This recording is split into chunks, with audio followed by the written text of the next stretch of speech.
Me estoy tomando aquí un cafecito en Chamanes, Cafetería y Cervecería. Este es un espacio nuevo que estamos conociendo en Limache y un espacio que dijimos es el lugar para que venga la invitada precisa aquí en el Conversarte con George Casanova. No sé cómo presentarla porque a medida cuando van pasando los años, como que uno va teniendo más títulos en la vida.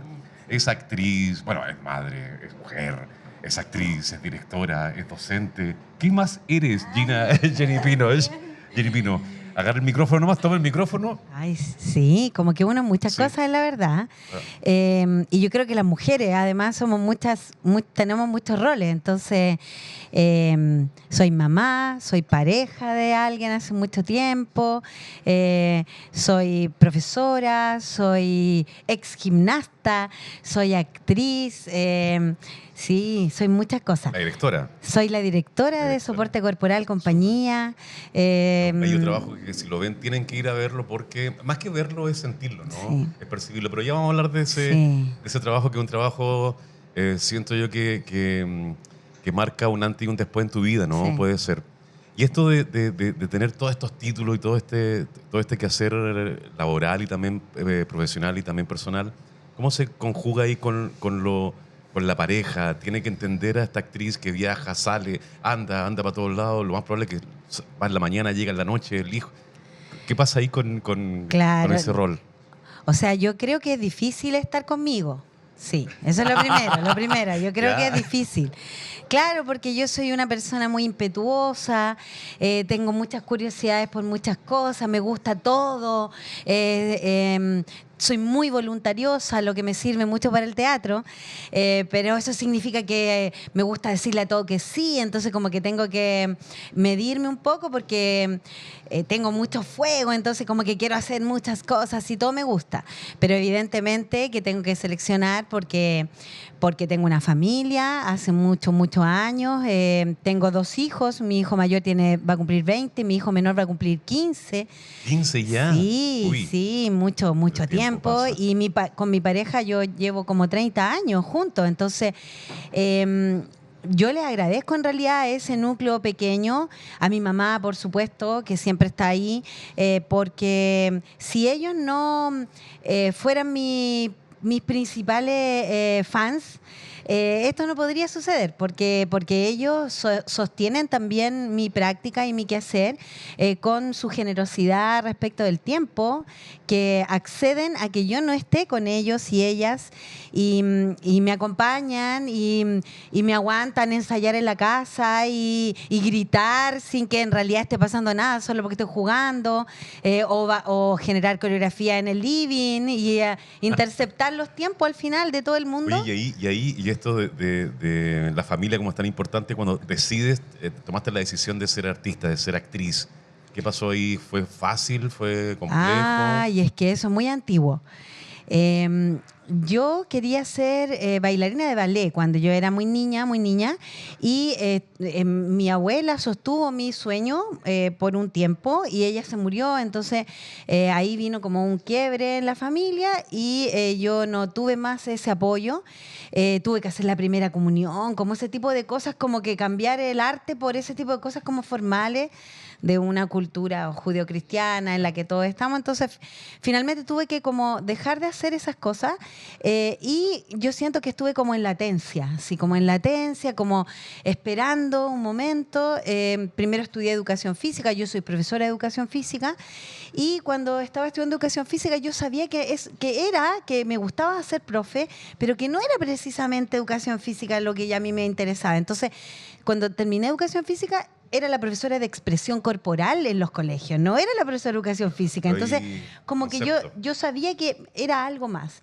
Y decidí, en realidad, solo porque no quería ser una persona frustrada cuando fuera muy mayor, ir a dar las pruebas solo a un lugar En mi tiempo no había muchas alternativas tampoco para estudiar teatro, entonces yo solamente decidí estudiar en la Chile. Yo iba a ir a la Universidad de Chile a dar las pruebas, sabía que no iba a quedar porque me tocó el número 729, entonces 20 cupos y yo era la 729, no, ninguna posibilidad. Pero creo que esa situación de ya tener un título, de ir a hacerlo porque quería desafiarme a ver si me atrevía o no. Estamos hablando de los 23, 24 Estamos años. hablando de los 22 años. 22, Claro, yo 22 salí a años. los 22 y al tiro fui a dar las Qué pruebas buena en edad para teatro. estudiar teatro. Bueno, Andrés Pérez me 25, decía eso todo el rato. cuando yo lo tuve a él en el egreso de la Chile. Andrés Pérez decía eso, porque nos decía que tuviéramos paciencia, porque íbamos a ser muy buenos intérpretes, muy buenos artistas cuando seamos mayores. Que ahora era el momento de hacerle caso. Y para nosotros era muy difícil hacer eso porque Claro. teníamos 20 y tantos años y queríamos hacerlo como nosotros queríamos.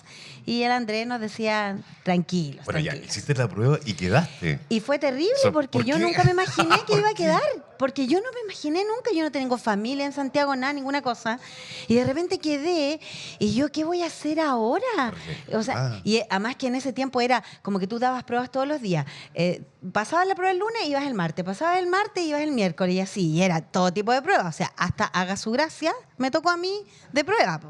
Entonces era como, sí, menos mal que yo tenía hartas gracias, así que pude desarrollarlo. Y quedé. Y ahí entonces fue primero muy impactante porque nunca me lo imaginé. Y empecé a idear un plan con mi mamá para poder irme a Santiago a estudiar teatro. En ese plan incorporaba robarme mi pieza, porque mi papá nunca me iba a dejar ir a estudiar teatro, aunque yo tuviese 22 años. Ah, ya había ahí, tenía Nada, el título, nada. Era súper conflictuado toda la situación. Entonces, con mi mamá inventamos un plan. Un fin de semana que mi papá fue a pescar y arrendamos un flete y yo me robé mi pieza, toda completa. Toda, cama, velador, toda la cuestión, todo. Y me fui para Santiago a estudiar y arrendé una pieza, 2 años con unos amigos que habían sido mis amigos también en la Universidad de Playa Ancha, cuando estudiaba educación física. Y después ya, cuando estaba en tercero, mi pareja se fue a vivir conmigo a Santiago y ahí todo como que todo se estabilizó porque ya teníamos una entrada más. Yo no tenía solamente que estar sola trabajando para estudiar. Los primeros 2 años fueron súper duros. En segundo año yo me intenté abortar la misión. Me volví con mi mochila llena de ropa sucia a mi casa en Cordillera. Mi papá vive en el Cerro Cordillera. La cordillera. Y yo me volví, Cerro Cordillera, yo con la mochila, llorando mal. Que era súper difícil, que era todo terrible, que los profesores no me entendían, que yo era la única persona que trabajaba y que así todo. No, porque tus compañeritos eran más chicos. Po. Más chicos. Claro. A mí tocó una generación de gente de varias edades, por Ya. suerte. Ah, Yo soy compañera en la Universidad de Chile de la Alexandra von Hummel, de la Alexis Moreno, de la Mariana Muñoz, de gente que está afuera también, mucha gente, como la Andrea Marchán, que trabaja con la Aria Mushkin. Entonces, gente que ha seguido desarrollando el teatro, una generación súper inquieta, muy interesante. Sí, todo súper fuerte, así que fue súper bueno para mí estar en ese ¿Y lugar. regresaste a Valparaíso? ¿Qué te hizo? Bueno, ¿Tu mamá no, siempre? mi mamá no me dejó desarmar la mochila. Mi mamá Santa pescó madre. la mochila tal cual, me la tiró encima y me dijo, devuélvete inmediatamente para Santiago. Yo hago las cosas increíbles aquí en la casa para que tú estés estudiando esa carrera de arte, me dijo. Más encima. Así que devuélvete inmediatamente para tu casa, para Santiago. Y yo, con la mochila, así con todas las cosas cochinas, me tuve que devolver. No me dejó ni estar en la casa. Expulsada. Y ahí yo dije, no, sí, tiene toda la razón. Tengo que impresionante. atinar. Y ahí, claro, todo empezó como a cambiar también por una decisión que uno toma también. Porque hasta ese momento yo también me di cuenta que no había tomado realmente la Súper. decisión. Alguien tiene que empujarte Entonces, para... claro, Súper. o te tírate, porque yo ya me tiré, dijo mi mamá. Pues entonces yo que no lo voy a dejar sola en la boca del volcán, me tiré también. Es loco eso lo que dices, porque a veces uno, claro, toma decisiones y el miedo no te deja nomás. Sí. ¿No? Y uno la tiene ya tomada. No, y estudiar arte en este país es súper difícil, entonces... ¿Y no te quedaste en Santiago? Bueno, yo sé que tú haces clase en Santiago, pero O sea, generar- me quedé 12 años, 14 años casi, me quedé en Santiago. Yo pensé que yo me iba a quedar para siempre en Santiago. A mí me gustó mucho Santiago, yo lo pasé súper bien, tuve muchas oportunidades. El mundo de la danza y del flamenco abrió sus puertas para mí mí. Yo estudié flamenco como 5 años y me convertí en una actriz bailadora y eso era muy interesante para la gente de la danza en Santiago. Hice varios fondar con Luna Calé, una compañía súper renombrada, y pues fui muy feliz todo ese tiempo porque era como mi alma bailarina que estaba como reprimida porque no había podido desarrollarse, entonces fui muy feliz y eso me hizo también como empoderarme y saber que a pesar de que había sido muy denostada en la universidad, porque, ¿Cómo así? porque yo no era de las actrices talentosas, era de las actrices trabajadoras. Entonces, no era como que me salían las cosas al tiro, sino que yo tenía que ensayar harto, proceso, claro. tenía que practicar, tenía que tener todo más claro, tenía que armarme mi propia estructura y también me di cuenta que no entraba por el realismo. Yo estudié teatro en el tiempo donde el realismo era lo único que uno podía hacer. Y si tú no hacías teatro realista, estaba malo. Entonces, a mí no me hacía sentido mucho el teatro realista y el método psicológico, nada. Porque yo venía de un lugar con una familia que igual había sufrido harta violencia, entonces no era un lugar al que yo quería ir para recurrir a la creatividad, sino que al contrario, yo sentía que ese lugar me hacía daño.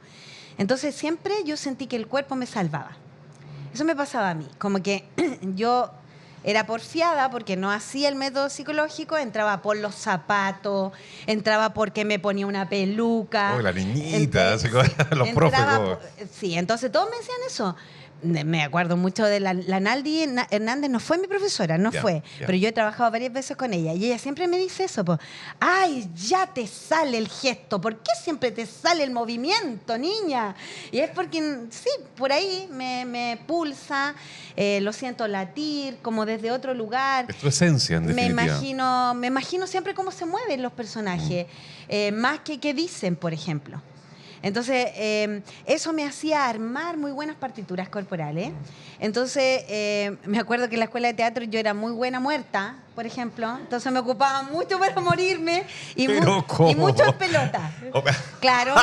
Entonces, hasta que en tercero los profesores me dijeron, no más muertas ni más desnudos. Ya es suficiente. Oye, pero en realidad ser muerto es bien complejo. Oye, si yo lo practicaba, yo era una muy buena muerta. Así, sí. La respiración así, pero nada, ¿no? No, sí, y ¿verdad? Muerta desnuda, que todos te ven el diafragma. Sí, pues. Sí, pues. Mucha técnica ahí. Claro. Pero, claro, entonces yo lo que empecé a hacer era que, claro, me gustaba mucho el ramo de movimiento. Yo hice ayudantía a todos los ramos de movimiento.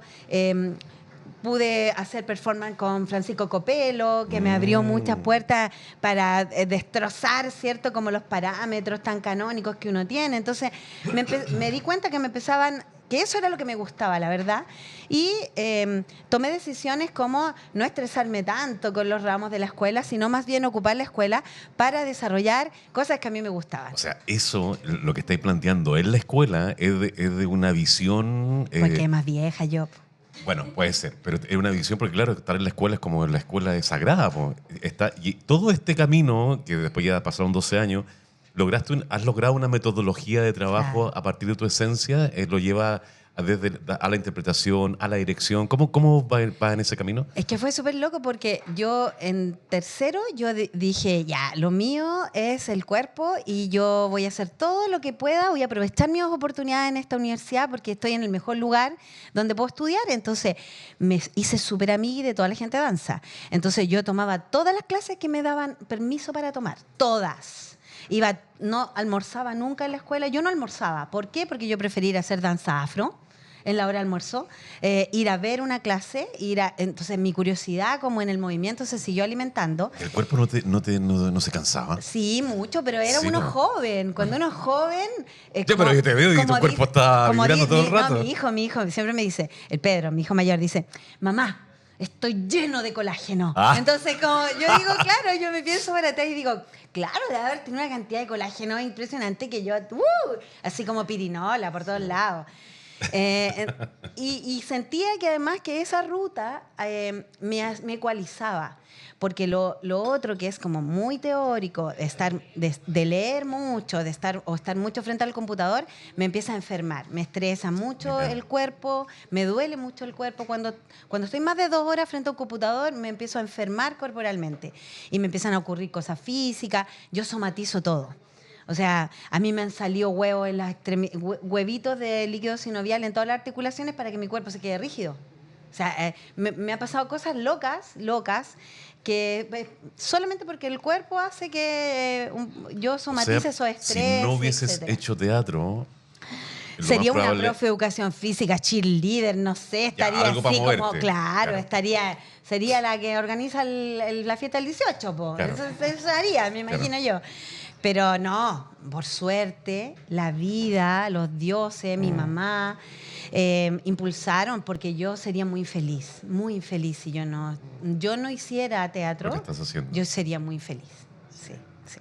Y llegar a Valparaíso ya a ser docente en la UPLA, Lo que generar pasa ahí es un que, movimiento también. claro, mira, lo que pasa es que cuando yo me embaracé de mi primer hijo, de Pedro, yo estaba en Santiago y nosotros tratamos de criar a nuestro hijo el primer año ahí en Santiago. Fue súper difícil porque ya entendimos que había que tener o nanas o abuelas.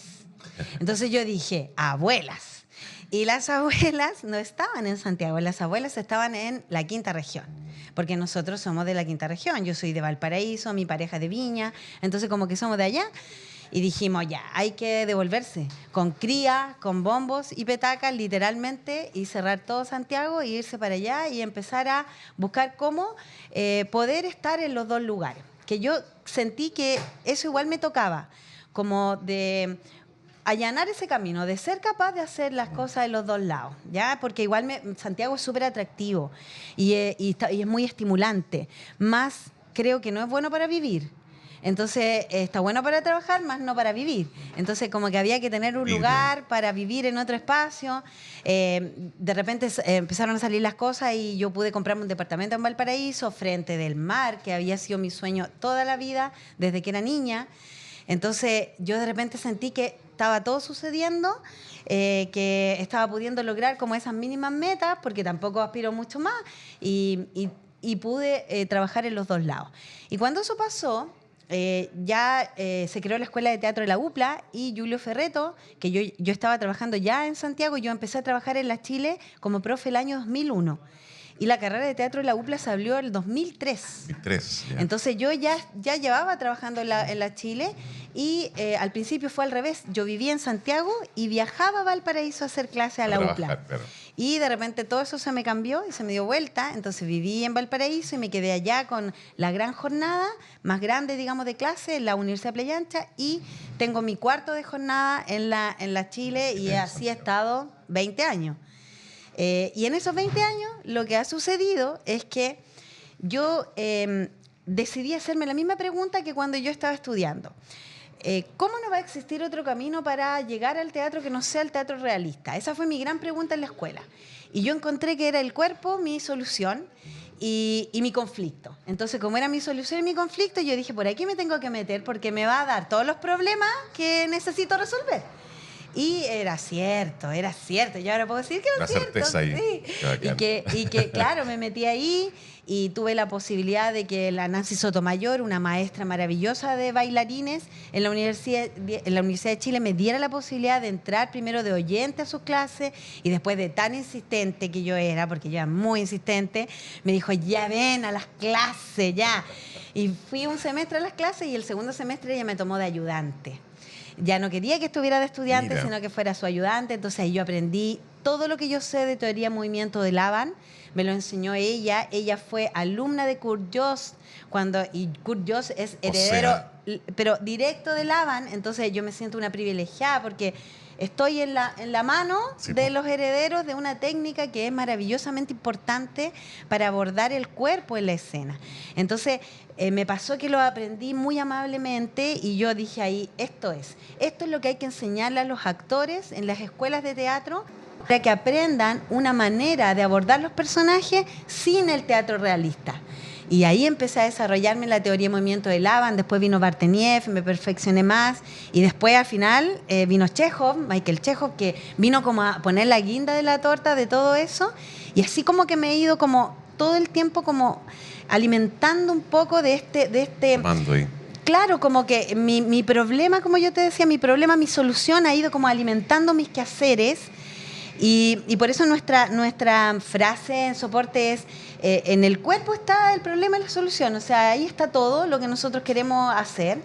Y en ese todo me pasó a mí que el año 2014 hubo una gran toma en la Universidad de Chile y cuando volvimos de la toma, a mí me quitaron el espacio del teatro para hacer clases, que era el lugar donde es el lugar más amplio, la sala Agustín Ciré. En ese tiempo iba a ser una sala solo para cuarto año, para que el cuarto año hiciera todas sus clases. Y los estudiantes se fueron a paro y hubo un drama por eso, porque la sala hay que compartirla, no sé, ya el espacio.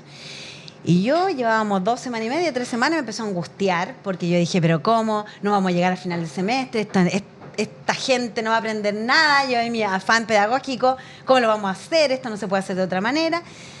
Y en esa pregunta yo empecé a preguntarle a algunos amigos urbanistas que me había hecho en Santiago de qué pensaban ellos, de cuál era el espacio mínimo donde un ser humano podía desarrollarse como amablemente. Y empecé a descubrir que era muy interesante y que esto ya venía pero de hace miles de años, que Leonardo da Vinci, su Hombre de Vitruvio, ya había planteado un espacio, cierto mínimo de desarrollo, de habitabilidad para el cuerpo. Me di cuenta que Laban, que yo ya lo tenía muy visitado con su icosaedro, me alimentaba todo eso que yo estaba empezando a pensarme. Y me di cuenta que hoy para la estructura humana que nosotros tenemos, aproximadamente gente que mide entre 1,60 m y 1,85 m, el espacio mínimo de habitabilidad es 1 metro cuadrado. Y yo dije, esto es lo que tengo que entonces empezar a problematizar. Y le planteé a la gente de la Chile que qué les parecía que ahora que no teníamos espacio, que ahora que no teníamos ningún lugar para hacer clase, nos desafiáramos a ver si podíamos desarrollar nuestro contenido de habitar el espacio con el cuerpo y el espacio en esa métrica, en 1 metro cuadrado.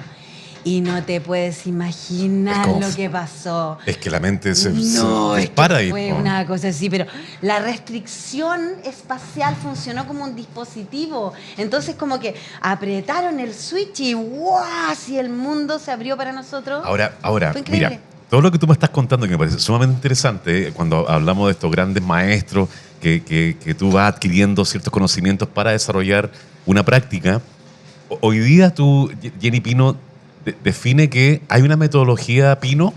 Hay un qué miedo eso. Es como, porque ya eres actriz, eres directora, eres docente, profesora. Hoy día hay una metodología en relación al cuerpo, a la interpretación a partir de ahí.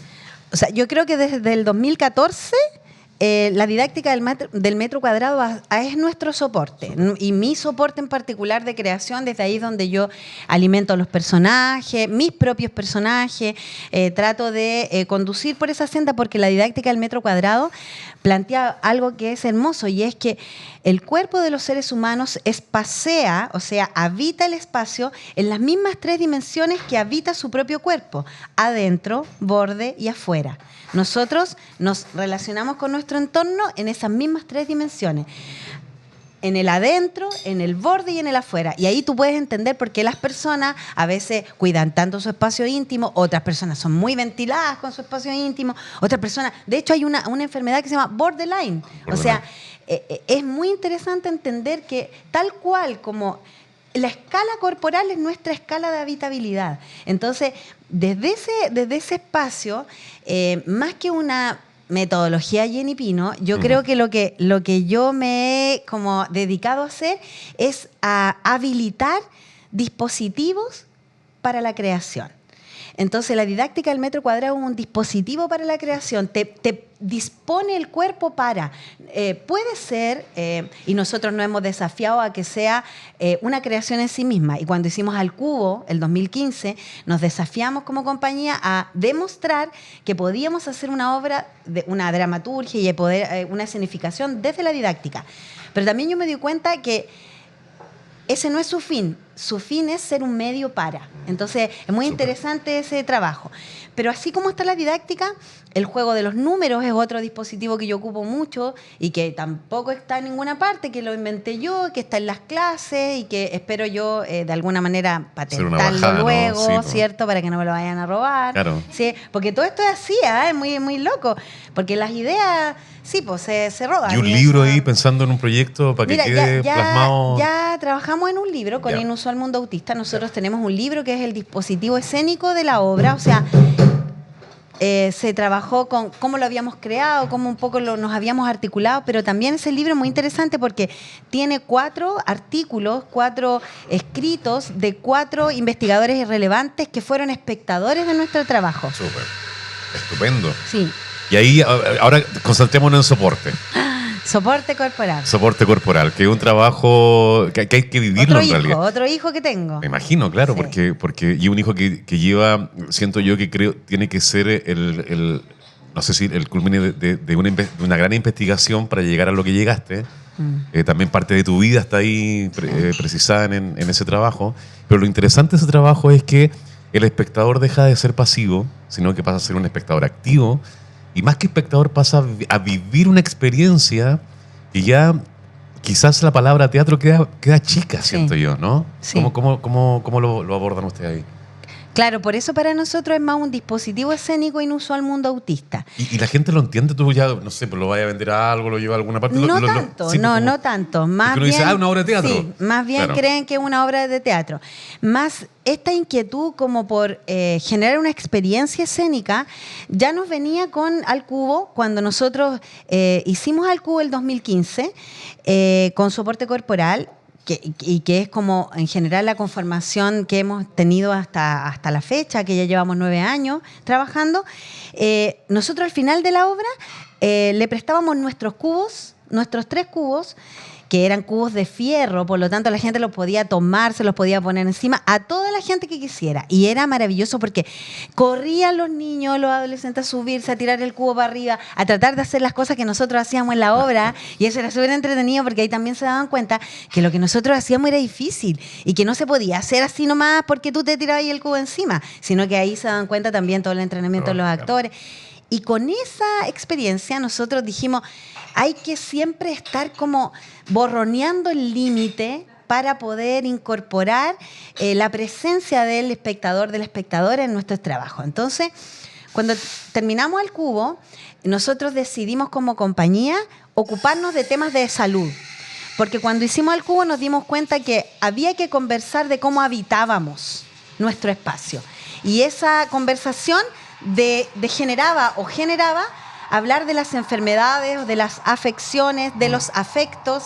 Entonces, preguntándonos eso, llegamos a querer plantear una escenificación que pudiera abordar la diferencia. Ese era lo primero que nosotros nos planteamos, porque con Al Cubo nos dimos cuenta que todas las personas espaciaban diferentes según cómo se relacionaban con su propio cuerpo y con el espacio, con su entorno. Entonces dijimos ya, ¿qué espacialidades, qué habitabilidades distintas vemos cercanas a nosotros? Y toda mi compañía dijo, el autismo. Y yo me sentí interpelada y primero muy asustada y dije que no. Primero yo dije que no, porque me parecía que era una línea que yo no me atrevía a cruzar todavía y que no sabía cómo lo podíamos abordar porque a mí me estaba ocurriendo en ese momento. O sea, me estaban pasando todas las cosas del diagnóstico de mi hijo en ese mismo momento. Entonces, claro, y ser muy delicada, muy respetuoso, porque uno puede, claro, en esta... es súper delicado Claro. porque además el diagnóstico es algo que no está educado. Y como no está educado, tú tienes mucho miedo. Y cuando te dan un diagnóstico que altera la normalidad, se dispara, siento yo, algo biológico en ti que hay una falla. Y nosotros no estamos preparadas porque este sistema neoliberal en el que estamos no nos educa para la falla. Y la verdad es que todos tenemos fallas. Entonces, yo me empecé a preguntar justamente por esa mala educación y por qué nos afecta tanto este esta idea de una niñez que no va a ser como todos, porque yo sentía que algo se me había quebrado. Eso era lo que a mí me pasaba. Perfecto. Porque a mí cuando me dieron el diagnóstico yo sentí que se me había pulverizado el alma, literalmente. Sí, una explosión por dentro y sentía todos los vidrios enterrándose por mi órgano adentro de mi cuerpo. ¿Cachai? Cuando te lo digo me da... Sí, no, pues sí, afecta harto porque, claro, como tú planteas eso, es como que, claro, son temas que no nos educan, como no los conocemos. Entonces todo lo nuevo duele, duele y aparecen los miedos y todo. Por eso es muy interesante lo que tú planteas en relación a las preguntas. Cuando yo me pregunto, que está bien tener esa pregunta, pero lo importante, y yo al mirarte y al escucharte, es el impulso de tratar de responder esa pregunta y buscar todos los mecanismos, en este caso en el arte, para responderse estas preguntas que yo quiero tener, no sé si certeza, pero llegar al máximo de una verdad o de una situación. Y es loco porque a mí lo que me pasó con mi pareja fue que a nosotros nos dijeron que nuestro hijo era autista y yo salí de la consulta y eso lo hace muy bien la Dani en el trabajo porque la Dani hace mi testimonio.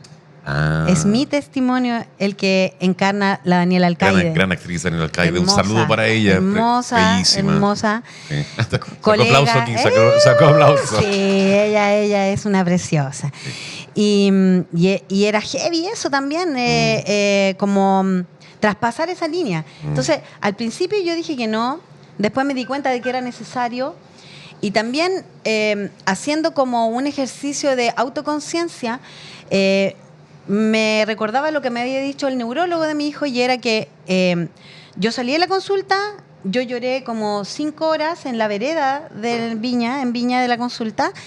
Mi pareja me hizo como un nido en la vereda y yo lloré. Cuando me levanté estaba de noche. Y cuando me levanté yo dije, ya, ok, vamos. Mañana hay que buscar todas las terapias para que nuestro hijo sea el mejor para él que pueda ser. Y yo dije, este es mi momento de producir lo más que yo pueda. Tengo que ser súper productiva, necesito mucho dinero para tener muchas terapias, para que mi hijo tenga todas las herramientas para poder desarrollarse. Y tenga muchos lenguajes, porque yo sentí que él tenía que tener lenguajes, distintos lenguajes, para que a lo mejor uno de esos sea el que lo traduzca a él. Y dentro de esos lenguajes me pregunté cómo le digo a él que él es una persona autista. No podía decírselo con palabras porque yo me atrapaba para decírselo. Como, ¿cuáles eran las mejores? ¿Cómo darle ánimo? Me preguntaba, ¿cómo darle ánimo? ¿Cómo decirle y que no sienta que esto está malo? Porque no hay nada malo en él. No hay nada malo. Él es hermoso. Entonces... y es muy inteligente. Y... Lo más probable es que estás aprendiendo de él todo el rato. O sea, yo siempre digo esto, yo soy mejor persona porque el autismo llegó a mi vida. Porque cuando el autismo llegó a mi vida, todo lo que yo creía que era, no fue, nunca más. Wow. Salud por eso.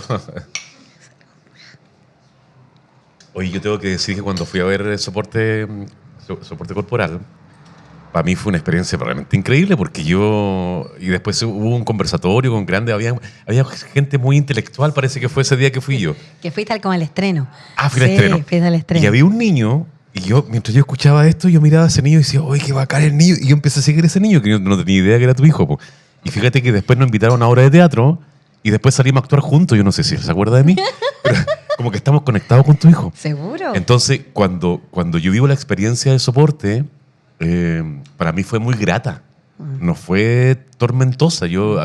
Habían comentarios en ese día como que, que todo lo que sufren o todo lo que siente, y para mí fue maravilloso. Fue como, qué bacán, yo me gusta esto, me gusta el silencio, me gusta el ruido.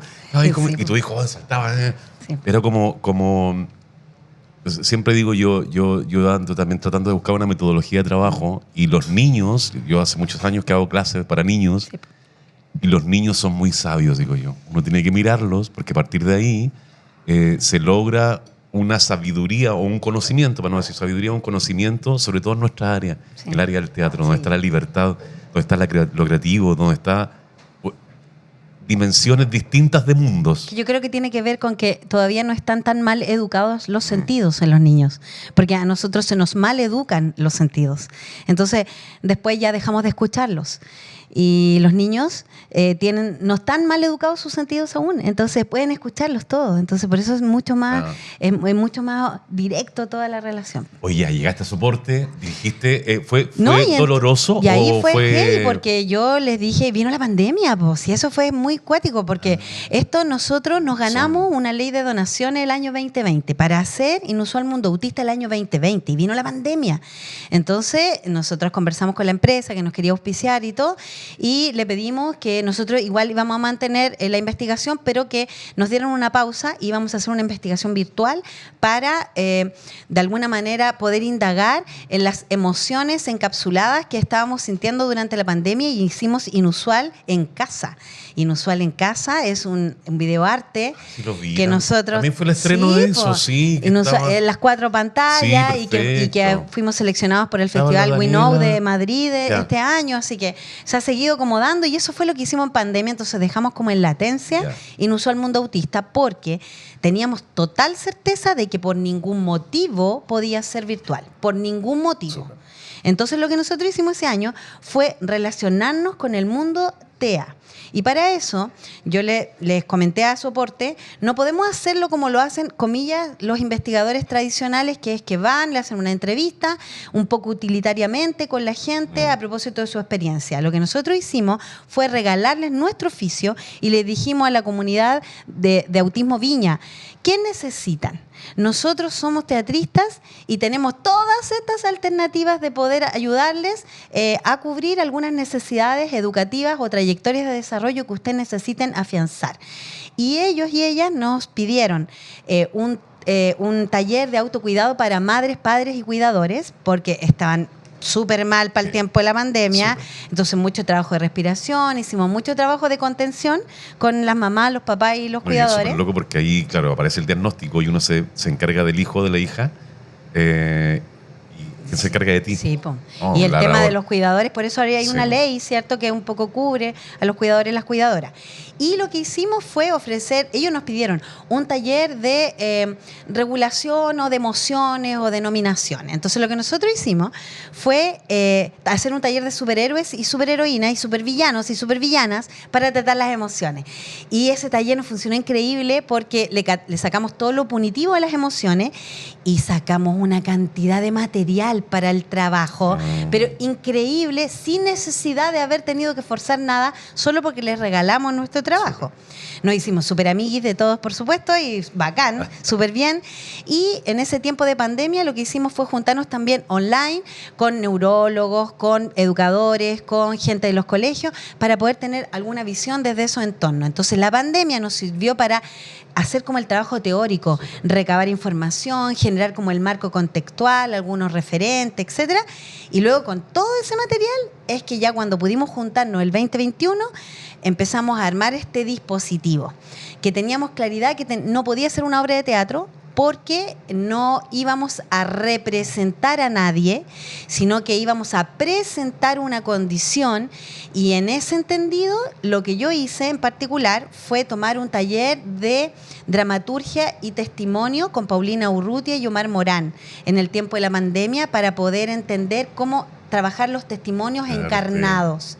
Entonces, cuando yo aprendí ese mecanismo, me sentí con mucha más libertad para poder trabajar mi propio testimonio, porque eso a mí me complicaba mucho, como poner mi propia vivencia, me daba mucho pudor, mucho, como que sentí que ahí estaba borroneando la línea del teatro, así, pero y me daba miedo eso. Y cuando me atreví a hacer eso, también sentí que necesitaba ayuda, porque el autismo me ha enseñado que uno tiene que pedir ayuda, que uno necesita a las personas para poder desarrollarse, que uno no puede hacerlo solo, sola, que es una tontera además, porque uno lo pasa mal, que es más entretenido hacerlo juntos a otras personas. Verbalizar lo que te pasa, decirle necesito ayuda. Es tan que simple. es lo mejor que a uno le puede pasar. O sea, se pone en un lugar de cuidado también y eso es súper bueno. O sea, a todos nos gusta que no hagan nanay. Entonces, claro, entonces creo que esa situación fue súper positiva y yo lo que hice en la facultad fue ir a buscar amigos. Fui a conversar con un escultor y le conté la idea y le dije, necesito que seas mi amigo para este trabajo. Y queremos esto y necesitamos una obra de arte que pueda ser una línea de tiempo. Mira la idea loca, po, ¿cachai? Y que además sea flúor por el color.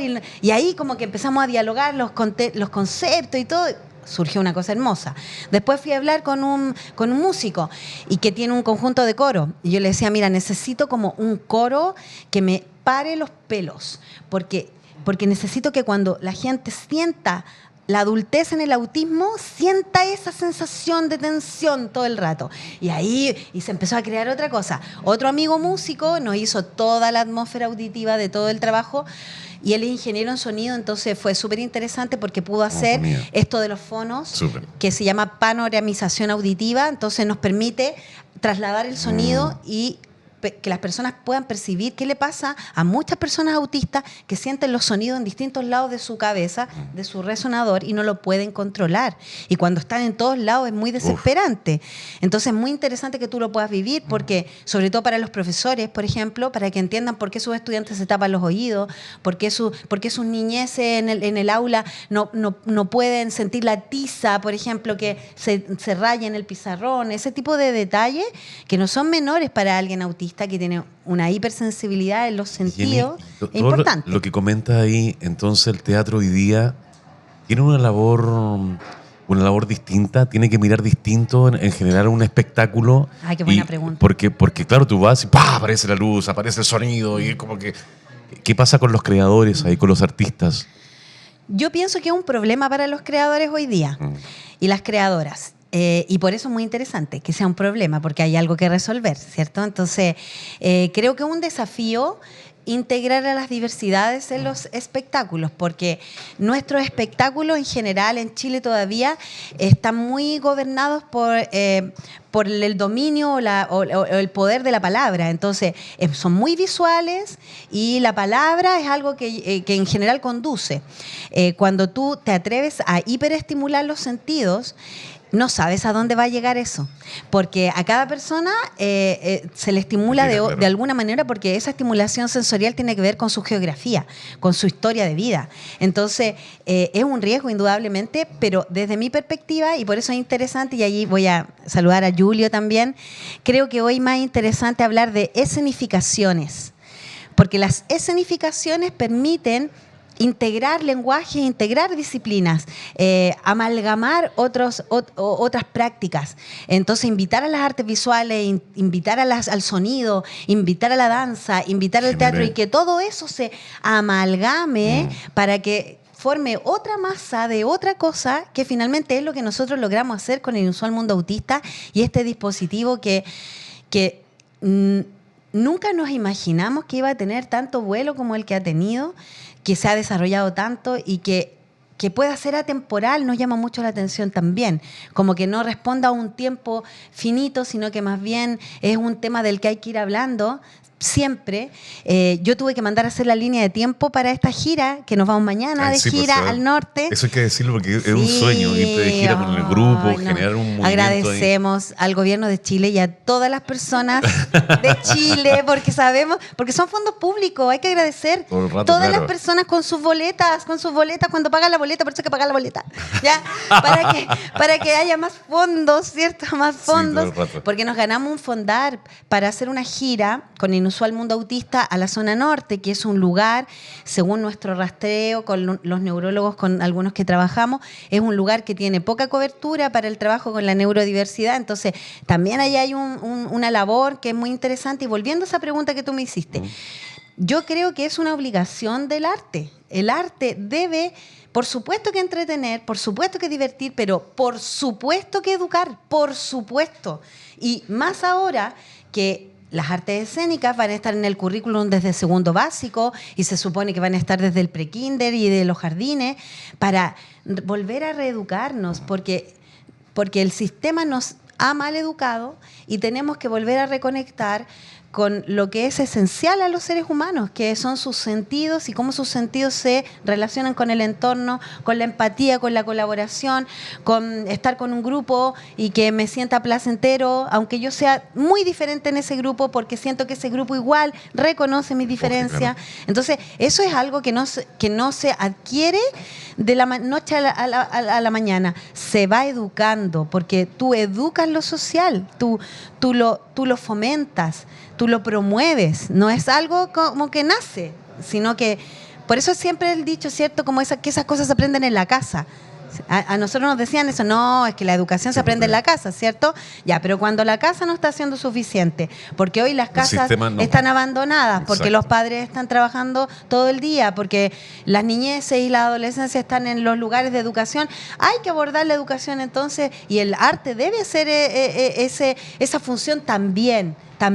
Creo que es una pata que tiene que abordar cuando se construye, porque es muy interesante también que los desmontajes de las obras, de cualquier obra, incluya justamente como que yo voy desmenuzando no para que el resto entienda mi trabajo, para que el resto pueda acercarse a esta manera de conocimiento, porque el arte es un modo de conocimiento que no está tan validado, desgraciadamente, como lo que se escribe, como los papers, porque el sistema nos ha educado que eso pareciera ser que es más importante que lo otro.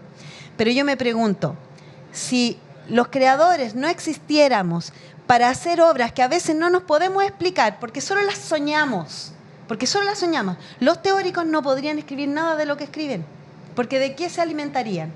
De nada, no tendrían de dónde. Entonces, creo que a la teoría le falta humildad para poder reconocer que su motor, su énfasis, que sus deseos, sus afectos están en los creadores y las creadoras. Y ahí habría una simbiosis mucho más amable, porque yo siento que sobre todo en este país uno tiene que estar súper, hiper demostrando que es capaz. Todo el rato tengo que demostrarlo, porque si no, parece que es menos que lo que hace el resto. Y la verdad es que uno trabaja tanto para mostrar que 45 minutos de un trabajo que te has demorado 4 años en hacer.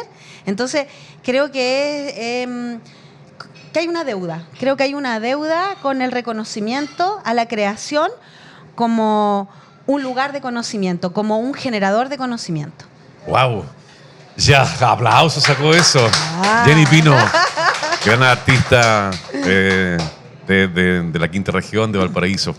Felices de haberla tenido acá, de haberte tenido acá, Jenny. Es un bálsamo, es una avalancha de energía, de bella energía. Esperamos que te vaya muy bien en el norte. Sabemos que este trabajo inusual es un trabajo bellísimo que también te toca el alma. Y solamente agradecerte que hayas venido a conversarte. Hace rato que te queríamos tener, pero que lo que pretende el conversarte es visibilizar a los artistas, sobre todo de Valparaíso, que estamos tan invisibilizados a veces y nos conocemos entre nosotros nomás.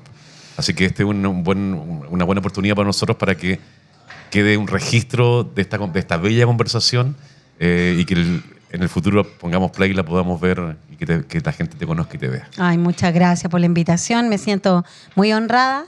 Creo que es un tremendo trabajo porque ustedes están generando memoria, haciendo archivo y creo que eso para las artes escénicas que son... que pasan tan rápido, es súper importante para que no ocurra lo que ocurrió el siglo pasado, donde tantas mujeres, tantos artistas, no solo mujeres, tantos artistas fueron invisibilizados.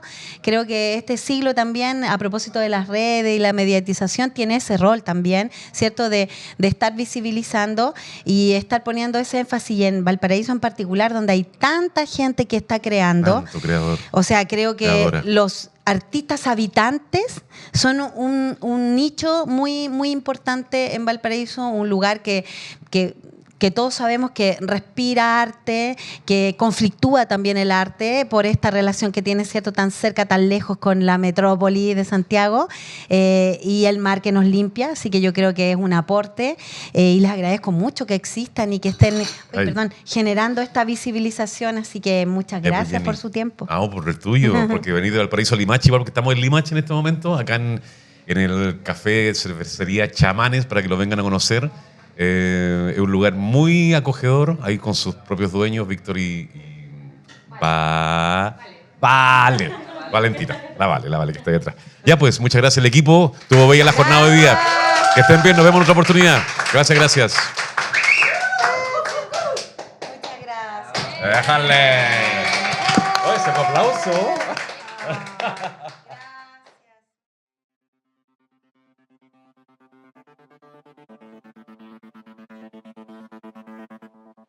Gracias.